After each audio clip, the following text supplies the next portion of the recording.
देख लेना। क्या इंडिया की तारीख में सबसे बड़ा एहतजाज दिल्ली के गिर्द जमा हो चुका है? क्या इंडियन गवर्नमेंट के गले का फंदा इंडियन सिखों ने तैयार कर लिया है? क्या खालिस्तान की तहरीक फिर से शुरू होने जा रही है?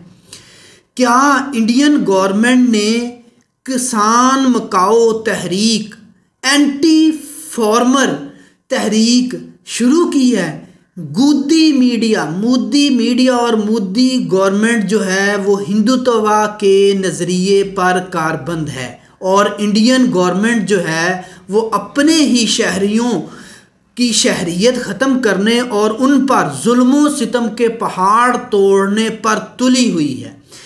आज की वीडियो में हम मोदी गवर्नमेंट की किसान मकाओ तहरीक और सिख भाइयों की किसान बचाओ तहरीक के बारे में ही बात करने वाले हैं। मेरी ये वीडियो लास्ट तक ज़रूर देखिएगा।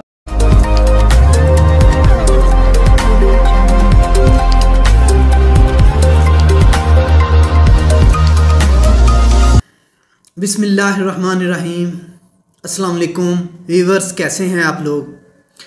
आज की वीडियो जो है, जैसा कि मैंने आपको पहले बताया, शुरू में बताया, सिख किसान भाई जो इंडिया में एहतजाज कर रहे हैं उनके लिए है।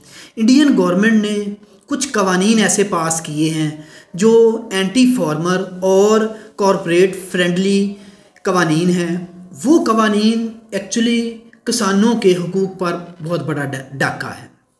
आज की वीडियो शुरू करने से पहले मैं सबसे पहले इंडियन सिख जो हैं उनका शुक्रिया अदा करना चाहता हूं, उनको सल्यूट पेश करना चाहता हूं, जिन्होंने पिछले साल मेरे कश्मीरी बहन भाई जो इंडिया की मुख्तलिफ़ यूनिवर्सिटीज़ में तालीम हासिल करते थे और इंडिया ने उनकी शहरियत ख़त्म करके उनको गिरफ़्तार किया, उनको तंग किया, जुल्म सितम के पहाड़ तोड़े।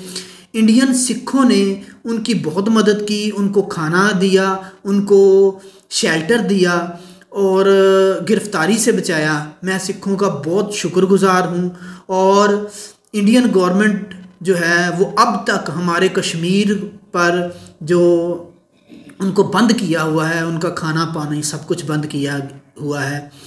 तो जुल्म जब बढ़ता है तो उसके ख़िलाफ़ रेजिस्टेंस ज़रूर आती है और यही रेजिस्टेंस शुरू हो चुकी है। इंडिया में इंडियन गवर्नमेंट का ज़वाल शुरू हो चुका है। ये एहतजाज शुरू होता है सितंबर 2020 से। मैं इसका टोटली बैकग्राउंड और अब के हालात के बारे में मुकम्मल एक एनालिसिस बताऊंगा आपको। मैंने मुकम्मल इसके बारे में तो रिसर्च की है, मुकम्मल डिटेल से आपको आगाह करूंगा। ये एहतजाज शुरू होता है सितंबर 2020 से। सबसे पहले इसमें जो इंडियन पंजाब है उसके सिख जो किसान हैं और हरियाणा के जो किसान हैं वो एहतजाज शुरू करते हैं और दिल्ली की तरफ मार्च करते हैं। अब अगर हम इसका बैकग्राउंड देखें तो 2017 में सेंट्रल गवर्नमेंट ने मॉडल फार्मिंग एक्ट एक कानून पास किया, मॉडल फार्मिंग एक्ट।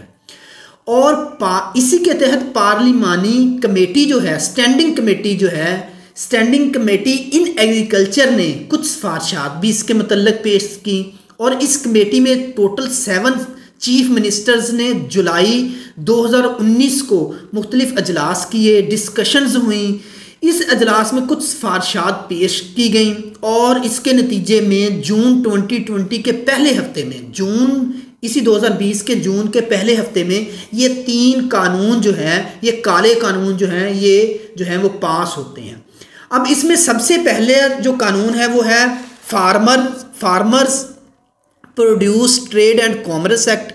इसके बाद farmers empowerment and protection agreement on price assurance and farms services act. और तीसरा है इसेंशियल कमोडिटीज़ अमेंडमेंट एक्ट। ये अमेंडमेंट है पहले जो कमोडिटीज़ का एक्ट था उसमें।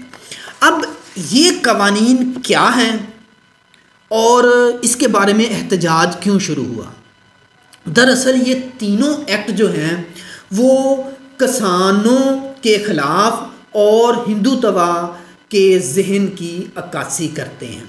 आज हम इसके बारे में डिटेल से बात करेंगे। सबसे पहली जो बात है वो इंडिया के किसान और जो मज़दूर तबका है इसने इसको कॉरपोरेट फ्रेंडली और एंटी फार्मर कानून करार दिया।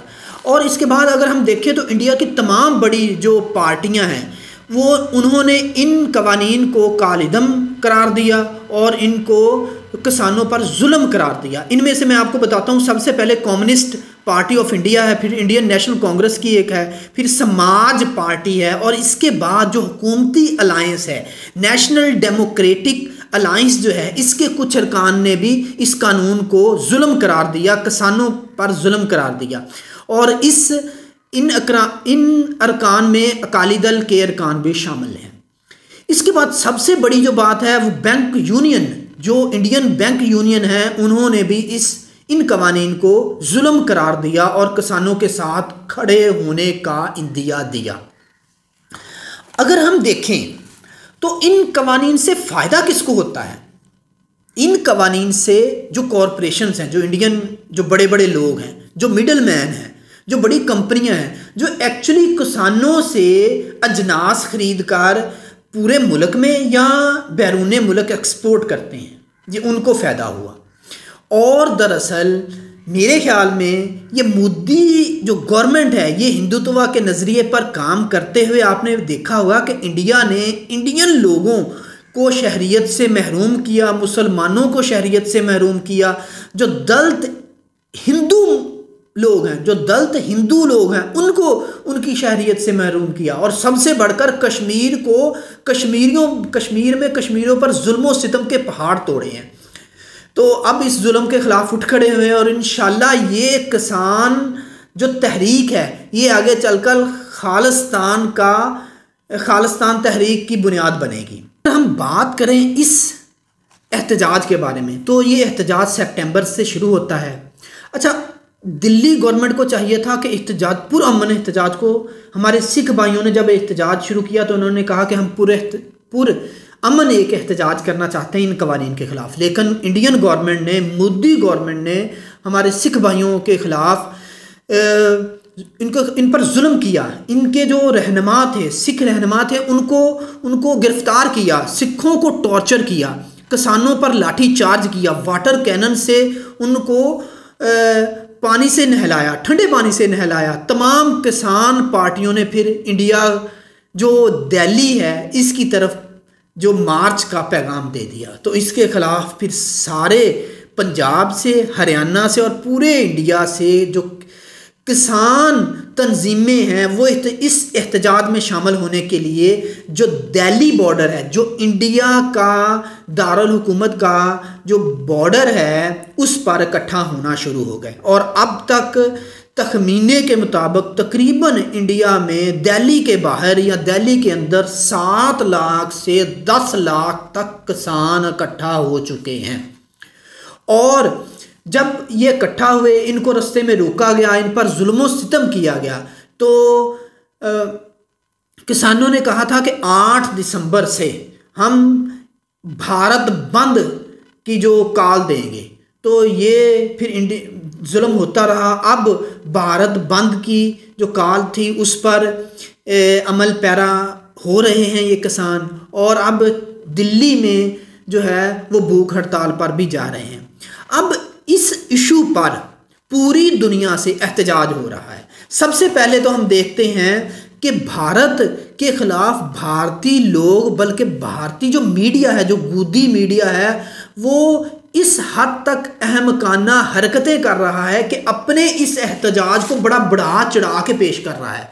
उनको ये नहीं पता कि वो अपने ही लोगों को जो है वो दहशतगर्द और पता नहीं क्या क्या बयान कर रहा है। और इसी का ये असर हुआ कि जो बैरूनी ममालिक के सरबराहान हैं उन्होंने सरकारी तौर पर जो है वो बयानात जारी किए इस एहतजाज के लिए, इस एहतजाज को प्रोटेक्ट करने के लिए। आपने पिछले दिनों देखा होगा कनाडा के वज़ीर आज़म ने, कनाडा में भी जो भारतीय सिख हैं उन्होंने बड़े पैमाने पर एहतजाज किया। अब पहली दफ़ा जब कनाडा वज़ीर आज़म ने इनको एहतजाज पर बयान दिया तो इंडियन गवर्नमेंट ने उसके ख़िलाफ़ एहतजाज, इस एहतजाज को प्रोटेक्ट किया है। अब पूरी दुनिया के सिख और भारतीय लोग जो हैं वो गैर मुल्क में रहते हैं और मुख्तलिफ NGOs इस एहतजाज का हिस्सा बन गए हैं। अब सिख जो हैं वो पाकिस्तान और पाकिस्तानी फ़ौज को दावत दे रहे हैं। आपने पिछले दिनों में देखा होगा कि वहाँ पर पाकिस्तानी फ़ौज जिंदाबाद और पाकिस्तान जिंदाबाद के नारे लगना शुरू हो गए। इसीलिए मैंने आपको शुरू में बताया था कि खालिस्तान तहरीक की बुनियाद रखी जा चुकी है और मेरा ख्याल है ये खालिस्तान तहरीक इंशाल्लाह दोबारा शुरू होने जा रही है।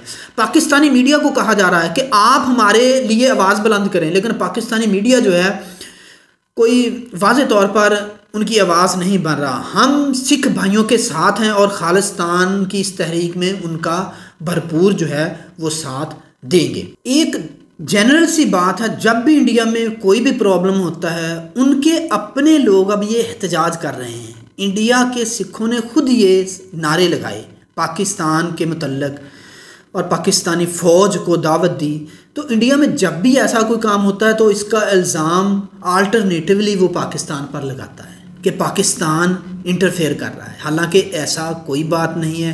पाकिस्तान और पाकिस्तानी फ़ौज कभी भी ऐसे इंटरफेयर नहीं करती किसी भी मुल्क के मामलात में। पाकिस्तान ऐसा नहीं करवा रहा, लेकिन पाकिस्तानी शहरी जो हैं वो इंडिया के सिख भाइयों के साथ हैं और हम चाहते हैं कि ये मामला रिज़ॉल्व हो और इंडिया के जो सिख हैं उनको उनके मुतालबात पूरे किए जाएं और सिखों को एक आज़ाद खालिस्तान दिया जाए। इसके मुतल्लक खालिस्तान तहरीक क्या है, कहाँ से शुरू हुई, इसके मुतल्लक मैंने रिसर्च की है। इंशाल्लाह नेक्स्ट में एक वीडियो बनाऊंगा जिसमें मैं खालिस्तान तहरीक के मुतल्लक मुकम्मल डिटेल दूंगा। तो व्यूअर्स, ये आज की वीडियो मेरी कैसी लगी कमेंट्स कीजिएगा।